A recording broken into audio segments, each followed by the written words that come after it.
அனைவருக்கும் வணக்கம். வீரயுகநாயகன் வேள்பாரி. அத்தியாயம் 3. வள்ளியை தேடி. செழித்து வளர்ந்திருந்த புற்கள் தோல் அளவுக்கு இருந்தன. அதற்கு நடுவில் மெல்லிய கோடு போல இருக்கும் ஒற்றையடி பாதையை கவனமாக பார்த்து நீலன் முன் நடந்தான். சிறிது நேரம் எந்த பேச்சும் எழாமல் இருந்தது. சூரியன் காரமலையின் பின்புறம் இடுப்பு அளவுக்கு இறங்கியிருந்தான். வலி சற்று குறைந்தது போல் இருந்தது. கபிலர் பேச்சை தொடர்ந்தார். இந்த காட்டில் எவ்வளவோ அழகான வடிவு கொண்ட வாசனை பூக்கள் இருக்கின்றன.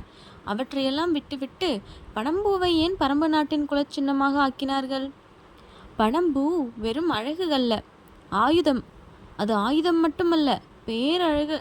இந்த மலைத்தொடர் எங்கும் அலைந்து திரியும் வேளிர் மக்கள் பனம்பூவின் குருத்து ஒன்றை எப்போதும் தங்களின் இடுப்பில் சொருகி வைத்திருப்பார்கள். குட்டையில் தேங்கி கிடக்கும் நீரில் விஷம் ஏறி இருக்கும். அலைந்து திரிபவர்களுக்கு தாகம் எடுத்தால் எந்த குட்டை நீரிலும் பனங்குருத்தை போட்டு சிறிது நேரம் கழித்து அந்த நீரை அருந்துவார்கள். எவ்வித விஷமும் தாக்காது. அது ஒரு விஷமுறி. பனம்பூ அழகு, ஆயுதம், அருமருந்து, இன்னும் எவ்வளவோ இருக்கின்றன. பேசிக்கொண்டே நடையின் வேகத்தை கூட்டினான் நீலன். கதை சொல்ல ஆரம்பித்தால் கபிலர் பசுவின் பின்னால் வரும் கன்றைப் போல வருவார் என்பதை அவன் கண்டறிந்து நீண்ட நேரம் ஆகிவிட்டது. பரம்பு மலையின் பனை மரத்துக்கல்லை அருந்திருக்கிறீர்களா? இல்லை. இன்னும் சற்று விரைவாக நடந்தால் இன்றே அருந்தலாம். கபிலர் நீண்ட நேரம் கழித்து வலி மறந்து சிரித்தார். கல்லை சொல்லி இழுக்கிறான் என தெரிந்தது. ஏன், நேரம் கழித்து போனால் கல் தீர்ந்து விடுமா? இறக்கப்பட்ட கல்லுக்கு 1 மணி நேரம் இருக்கிறது. கல் மதப்பேறி திரண்டிருக்கும் போது அருந்த வேண்டும். அதுதான் கீழ்நாக்கில் இருந்து உச்சந்தலைக்கு பாய்ந்தோடி கிறங்கச் செய்யும். நேரம் தவறினால் அந்த ஆட்டம் தவறும். உன் பேச்சே கல்லூரி கிடக்கிறதே.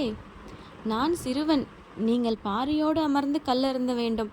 மஞ்சள் கொடியிலிருந்து இறங்கும் சாற்றை துளித்துளியாக இறக்கி சுண்ணத்தின் அளவை கூட்டி குறைத்து கல்லுக்குள் இறக்கும் போதைக்கு வெத்தை காட்டுவான் பாரி. அவனோடு அமர்ந்து கல்லருந்தும் நாள்தான் வாழ்வின் திருநாள். கபிலர் வாஞ்சையோடு அவனை பார்த்தார். கல்லையும் மிஞ்சிய இடத்தில் பாரியை வைத்திருக்கிறானே என யோசிக்கையில் நீலன் தொடர்ந்தான். பெருங்குடி வாணன் ஒருவன் பாரியை பனையன் மகனே என வர்ணித்து பாடியுள்ள பாடலை கேட்டிருக்கிறீர்களா? இல்லை. முழு நிலா நாளில் நான் அந்த அரிய காட்சியை காண வேண்டுமே. ஆதிமலை அடிவாரம் ஊர் மன்றலில் எல்லோரும் திரண்டிருக்க பேரியாழ் மீட்டி பறை முழங்கி பனையன் மகனே பனையன் மகனே என பாடலை பாடத் தொடங்கினால் பரம்பு நாடே எழுந்து ஆடும். சொல்லும் போதே துள்ளி குதித்தான் நீலன். தனியொரு வீரன் நாட்டை ஆளும் தலைவனை இவ்வளவு நேசிப்பதா? பிற நாட்டில் அரசனுக்கும் அரச தொழில் செய்யும் வீரர்களுக்கும் குடிமக்களுக்கும் இடையே இல்லாமல் போன அன்புமயமான ஓர் அடிச்சரடு பரம்பு நாட்டில் இருப்பதை பார்த்தார் கபிலர். இதுதான் குலவழியில் நடக்கும் ஆட்சிக்கும் பிற அரசாட்சிகளுக்கும் உள்ள வேறுபாடு என நினைத்தபடி கபிலர் கேட்டார். உனக்கு பாடத் தெரியுமா? பரம்பை பற்றியும் பாரியை பற்றியும் இன்று முழுவதும் பாடிக்கொண்டே இருப்பேன். அது மட்டுமல்ல, எங்கள் குலப்பாடலும் எனக்கு தெரியும். உனது குலப்பாடல் இருக்கட்டும், பாரியன் குலப்பாடல் உனக்கு தெரியுமா? தெரியும். மாவீரன் எவ்வியிடமிருந்து அது ஆரம்பிக்கிறது, அதை பாடுவாயா? நான் பாணனும் அல்ல, பாரியின் குலத்தவனும் அல்ல. எனவே நான் அதை பாடுவது முறையும் அல்ல. இவ்வளவு நேரம் பேசி வந்த நீலனிடமிருந்து முதன்முறையாக ஒரு தகவல் கபிலருக்கு கிடைத்தது. பரம்பு மலையில் பாரியின் குலமக்கள் மட்டுமல்ல, வேறு குலத்தவரும் இருக்கிறார்கள் என்று. குலத்தலைவன் ஆளும் நாட்டில் வேறு குலத்தவர்கள் இருப்பது இல்லை. அப்படியே இருந்தாலும் மரத்துக்குள் நெருப்பு மறைந்திருப்பதைப் போல் ஆள்வோர்க்கான ஆபத்து அதில் மறைந்திருக்கும். யோசித்தபடி வந்து கொண்டிருந்த கபிலரின் நடை சற்றே பின்தங்கியது. விரைந்து வாருங்கள் என்றான் நீலன். இந்த தற்பை புற்களின் சுனை மேலெல்லாம் அறுக்கிறது, அதுதான் என்று சமாளிக்க ஒரு காரணத்தை சொன்னார். இந்த புற்களுக்கு என்ன பெயர் சொன்னீர்கள்? தற்பை புற்கள். சேரன் வேள்வி நடத்திய போது அந்தணர்கள் இது போன்ற தற்பை புல் கொண்டுதான் சடங்குகளை செய்தார்கள். நாங்கள் இதை நாக்கறுத்தான் புல் எனச் சொல்வோம். அப்படியா? இது யாருடைய நாக்கை அறுத்தது? ஏன் இந்த பெயர்? அது முருகன் காதலித்த போது நடந்த நிகழ்வு. கல்லின் சுவையை விட களிப்பூட்டக்கூடியதல்லவா காதலின் சுவை? அதுவும் முருகனின் காதல் கதையை காலம் முழுவதும் கேட்டுக்கொண்டே இருக்கலாமே. சொல் என்றார் ஆர்வத்துடன். எனது காதலியை பார்க்க ஒரு குன்று தாண்டி போவதே இவ்வளவு தொலைவா என கேட்டவர். முருகனின் கதையை கேட்டால் இங்கேயே மயக்கமடைந்து விடுவீர்கள். ஏற்கனவே எனக்கு சற்று மயக்கமாகத்தான் இருக்கிறது. ஆனாலும் காதலின் ஆற்றலே மயக்கம் நீங்காமல் வைத்திருப்பதுதானே. முருகனாவது பரவாயில்லை, 6 குன்றுகள் தாண்டி போனான். ஆனால் வள்ளியோ அவனை பார்க்க 11 குன்றுகள் தாண்டி வந்தாள். என்ன இருந்தாலும் வள்ளி நிலைமகள் அல்லவா, அவளின் ஆற்றல் சற்றே அதிகம். குறிஞ்சி நிலத் தலைவன் முருகனை பற்றி எவ்வளவோ கேள்விப்பட்டிருக்கிறோம். ஆனால் இவன் முற்றிலும் புதியோரிடத்திலிருந்து கதையை தொடங்குகிறானே என்று கபிலர் ஆச்சரியப்பட்ட கணத்திலிருந்து அவன் கதையை தொடர்ந்தான். இந்த காரமலையின் அடிவாரத்தில் குடிலமைத்து குலம் தொடங்கியதொரு காலம். இந்த காலத்தில் பயிர்கள் விளைய வைத்து தினையை அறுத்தும் கிழங்குகளை பிடுங்கியும் கொண்டு வந்து சேர்ப்பது இவ்வளவு கடினமாக இருக்கின்றன. அப்போது எப்படி இருந்திருக்கும்? காவலுக்கு போய் பறவைகளிடமிருந்தும் விலங்குகளிடமிருந்தும் காப்பாற்றி கொண்டு வருவது பெரும்பாடு. விளைச்சல் காலம் தொடங்கிவிட்டால் முருகனும் எவ்வியும் திணைப்புலம் காக்கப் போவார்கள். வயதிலே இளையவனான எவ்வி முருகனுடன் எந்நேரமும் இருக்கும் தோழன். கீழ்மலையின் விளைச்சலை பாதுகாத்து கொண்டு வந்து சேர்ப்பது அவர்களின் வேலை. அந்த ஆண்டு பயிர்கள் மிகவும் செழித்து வளர்ந்திருந்தன. பயிர்கள் முற்ற தொடங்கும் போதுதான் வேலையின் கடினம் தெரிய ஆரம்பிக்கும். மானும் மிலாவும் கிளியும் குருவிகளும் இன்னும் பிற உயிரினங்கள் எல்லாம் பயிர்களை மேய பகலிலேயே வரும். யானைகளும் பன்றிகளும் இரவு வரும். இவற்றிடமிருந்து விளைச்சலை காக்க வேண்டும். வயலுக்கு நடுவே புன்னை மரத்தில் பரணமைத்து தட்டை, தழல், கவன் என பல கருவிகளை வைத்து விதவிதமாக ஓசை எழுப்பி விளைச்சலை பாதுகாத்தனர். இரவு பகலாக கண்விழிப்போடு இருக்க வேண்டும். காட்டிலே கிடைக்கும் தேனையும் கிழங்கையும் தின்று கொண்டு பல நாட்கள் இருவரும் பரணியிலே தங்கியிருந்தனர். ஒரு நாள் காட்டுப்பன்றி கூட்டம் ஒன்று உள்ளே நுழைந்து விட்டது. காட்டுப்பன்றி பயிர்களை அழிப்பதில் மிக வேகமாக செயல்படக்கூடியது. மிக வலுவான பற்களை உடையது. அது புலியுடனும் போர் புரியும் வல்லமையுடையது. பரணியிலிருந்து இறங்கி வந்த இருவரும் விரட்டியிருக்கின்றனர். அது ஓடுவது போல் சிறிது தூரம் ஓடி புதரில் மறைந்து கொண்டு இவர்கள் மீண்டும் பரணியேறியதும் விளைச்சலை தின்ன உள்ளே நுழைந்துவிடும். மறுபடி விரட்டியிருக்கின்றனர். இப்படியே பல முறை நடந்திருக்கிறது. அந்த பன்றி கூட்டம் போவதாக இல்லை. எவ்வி, நீ பரணிலேயே காவலுக்கு நின்று கொள். நான் இந்த பன்றி கூட்டத்தை காரமலைக்கு அப்பால் விரட்டிவிட்டு வருகிறேன் என வில்லோடு புறப்பட்டு போனான் முருகன். யானை கூட்டத்தை கூட எளிதில் விரட்டிவிடலாம். ஆனால் பன்றி கூட்டத்தை விரட்டிச் செல்வது எளிதல்ல. புதருக்குள் ஒளிந்து கொள்ளும், திசை மாற்றி நம்மை ஏமாற்றும், எளிதில் ஓடாது. தனது உயிருக்கு ஆபத்து என அது உணர்ந்தால் மட்டுமே தப்பியோட ஆரம்பிக்கும்.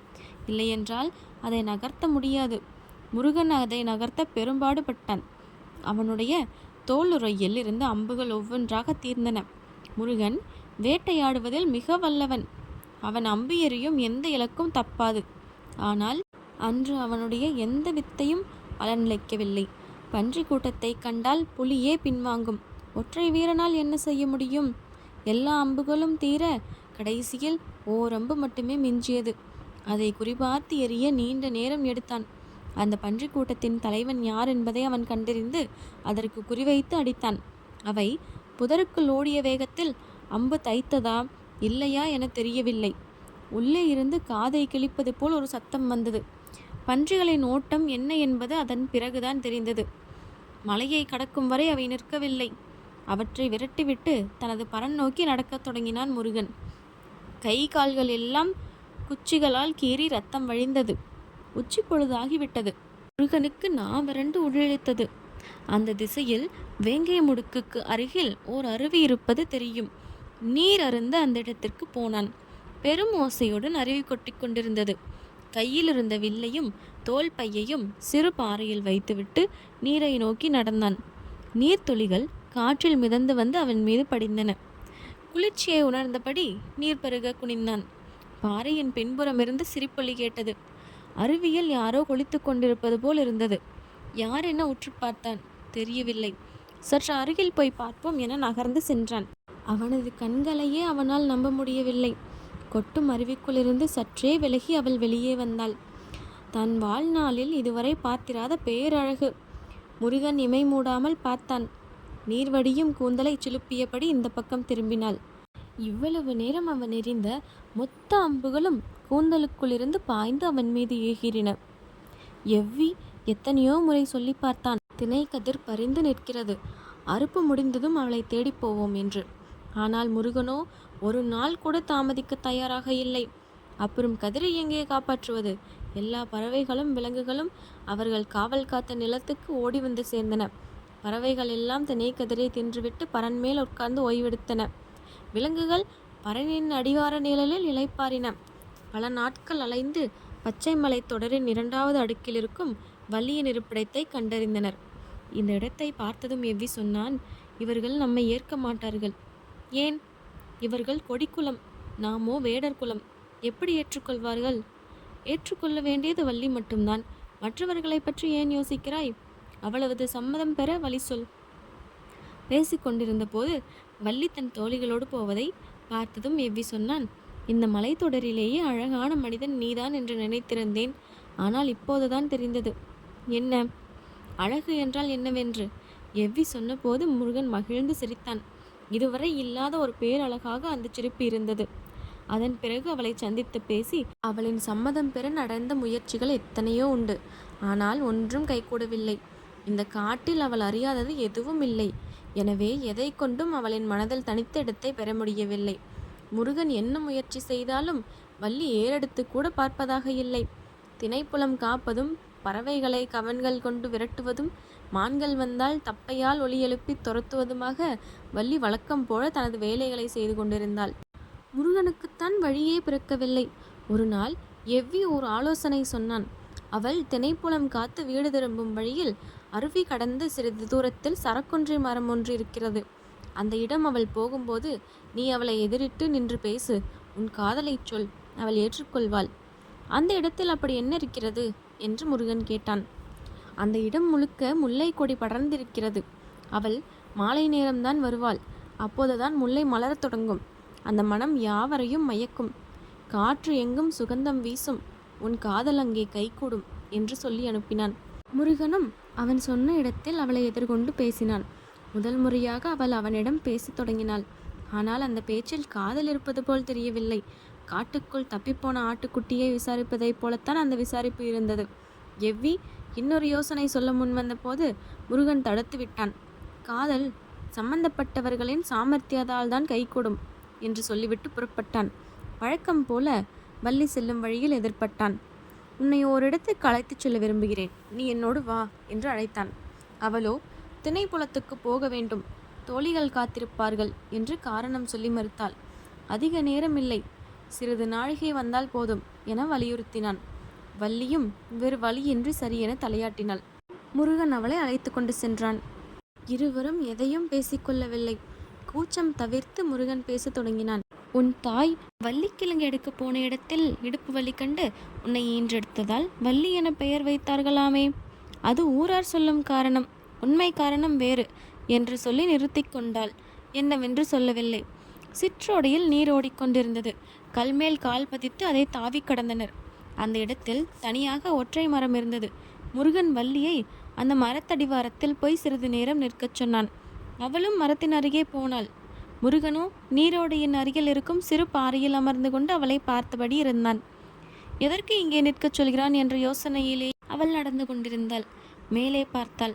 மரம் முழுக்க காயும் முட்டுமாக இருந்தன. ஒரு பூ கூட இல்லை. இது என்ன மரம்? இதுவரை பார்த்ததில்லையே என யோசித்தாள். மரத்தின் மீது கை வைத்து பட்டையை சிறிது உரித்து நுகர்ந்து பார்த்தாள். என்ன மனம் என்பதை அவளால் அனுமானிக்க முடியவில்லை. நின்றது போதுமா என்று கேட்டாள். முருகனோ இன்னும் சிறிது நேரம் என்றான். மரப்பட்டைகளனூடே எறும்பின் வரிசையொன்று போய்கொண்டிருந்தது. அதை உற்று பார்த்தபடி விரல்களால் பட்டைகளை மெல்ல வருடினாள். அவளுக்கு ஏதோ ஒரு உள்ளுணர்வு தோன்றியது. என்னவென்று தெரியவில்லை. புறப்படலாம் என்றான் முருகன். அவளும் புறப்பட்டாள். நடந்து வரும்போது அந்த மரத்தை மீண்டும் மீண்டும் திரும்பி பார்த்தாள். ஆனால் முருகனிடம் எதுவும் கேட்கவில்லை. இவளை எதிர்பார்த்து தோழிகள் காத்திருந்தனர். வந்ததும் சற்றே கோபித்து கொண்டனர். மறுநாள் பொழுது விடியவும் முருகன் புறப்பட்டான். எங்கே என்று எவ்வி கேட்டான். நேற்று வள்ளியை அழைத்துச் சென்ற இடத்துக்கு என்றான். மீண்டும் அதே இடத்துக்கா? ஆம், காரணத்தை வந்து சொல்கிறேன் என சொல்லிவிட்டு புறப்பட்டவன், புதிய பரன் ஒன்று அமைத்து வை, நான் திரும்பி வரும்போது வள்ளியும் உடன் வருவாள் என்று சொல்லிச் சென்றான். எவ்வி ஆச்சரியத்தோடு பார்த்தான். முருகன் வழக்கத்தை விட உற்சாகத்தோடு சென்றான். நேற்று சந்தித்த இடத்திலேயே வள்ளியை சந்தித்தான். சிறிது நேரம் என்னோடு வா என்று அழைத்தான். அவள் தனக்கு வேலை இருப்பதாக சொல்லி மறுத்தாள். மீண்டும் முருகன் அழைத்தான். வள்ளியோ மரங்களில் எறும்பு ஊறுவது ஒன்றும் அதிசயமல்ல என்று சொல்லிவிட்டு நடக்கத் தொடங்கினாள். இந்த ஒரு முறை மட்டும் வா, இனி நான் உன்னை அழைக்க மாட்டேன் என்றான் முருகன். இந்த குரலை மறுக்க முடியவில்லை. சரி, இம்முறை மட்டும் வருகிறேன் என்று சொல்லி புறப்பட்டாள். இருவரும் நேற்று சென்ற வழியில் நடந்தனர். வள்ளி கேட்டாள், முருகு என்று உனக்கு ஏன் பெயர் வைத்தார்கள்? நான் மிக அழகாக இருப்பதால் இந்த பெயர் வைத்ததாக எனது தாய் சொன்னாள். பதிலை சொல்கையில் முருகனின் முகமெல்லாம் வெட்கம் பூரித்தது. எங்கள் ஊரில் 8 வகை கல் இருக்கிறது. அதில் ஒரு வகை கல்லுக்கு முருகு என்று பெயர் என்றாள் வள்ளி. கல்லுக்கு எதற்கு இந்த பெயர் வைத்தார்கள் என கேட்டான் முருகன். தெரியவில்லை, மயக்கும் தன்மை இருப்பதால் இந்த பெயரை வைத்திருப்பார்கள் என நினைக்கிறேன் என்றாள் வள்ளி. முருகன் திரும்பி அவளை பார்த்தான். அவள் தலை குனிந்திருந்தாள். ஆனாலும் அவள் முகத்தில் படர்ந்த வெட்கத்தை மறைக்க முடியவில்லை. பேசியபடியே அந்த நீரோடை அருகில் வந்தார்கள். முருகன் வழக்கம் போல் அந்த இடத்தில் இருந்த சிறு பாறையின் மீது ஏறி அமர்ந்தான். வள்ளி மரத்துக்கு அருகே போக ஓடையை தாண்டி குதித்து தலை தூக்கி பார்த்ததும் அப்படியே அதிர்ந்து நின்றாள். அவள் கண்களையே அவளால் நம்ப முடியவில்லை. உறைந்து போனவளாக கண்ணிமை கொட்டாமல் பார்த்தாள். எதிரிலிருந்து அந்த மரம் முழுவதும் பூக்கள் பூத்து குலுங்கின. மஞ்சளும் நீலமும் ஒன்று கலந்த வண்ணத்தில் முயல் காதை போல் நீண்டு விரிந்த மலர்கள். மரமே நிரம்பி வழியும் பூக்கூடையாக நின்று ஆடியது. ஒரு சிற்றலை கூட தெரியவில்லை. மலரின் மனம் காற்று எங்கும் பரவ அந்த வெளியே மணந்து கிடந்தது. நம்பவே முடியாத அதிசயத்தை பார்த்தபடி இருந்த வள்ளி திரும்பி முருகனை பார்த்தாள். நேற்று ஒரு பூ கூட இல்லாத மரத்தில் இன்று மரம் எங்கும் பூக்கள் பூத்து குலுங்குகின்றனவே, எப்படி? முருகன் சொன்னான். பெண்ணுடைய அணுக்கத்தால் மலரும் மரம் இது. நேற்று நீ இதை தொட்டு தழுவினாய். உன் மூச்சுக்காற்றை அதன் பட்டைகளும் கணுக்களும் நுகர்ந்தன. இதன் அத்தனை மொட்டுக்களுக்குள்ளும் உன் பெண்மை பாய்ந்தோடியது. பல ஆண்டு காத்திருப்புக்கு பிறகு அது பூ பெய்துள்ளது. இதன் பெயர் ஏழிலை பாலை. இந்த வனத்தில் இருக்கும் 10 பேரதிசயங்களில் இதுவும் ஒன்று. அந்த மொத்த பூக்களும் தனக்குள்ளிருந்து மலர்ந்தனவா? வள்ளிக்கு உடல் சிலிர்த்தது. ஓடிச் சென்று அந்த மரத்தை கட்டித் தழுவினாள். பட்டைகளின் மீது இதழ் குவித்து முத்தமிட்டு இறுக தழுவினாள். கண்களில் நீர் வழிந்தது. அவளது மார்பகங்களை கணுக்கள் குத்தி அழுத்தின.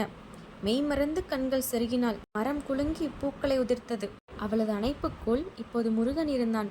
அவளது கரங்கள் இணைந்து முருகன் கழுத்தை இறுக்கின. அவளது கீழ் உதடு நடுங்கியது. அதன் விளிம்பில் இருந்த சிறு மச்சத்திலிருந்து முருகனின் பார்வை நகரவே இல்லை. இருவரது மூச்சுக்காற்றும் மோதி திரும்பின. காதல் அனலடிக்க ஏழிலை பாலையும் சூடேறியது. பூக்கள் சொரிந்து அவர்கள் உடல்களை மூடின. ஆனாலும் உள்ளுக்குள் மலர்ந்து கொண்டே இருந்தன. பரம்பின் குரல் ஒலிக்கும். நன்றி.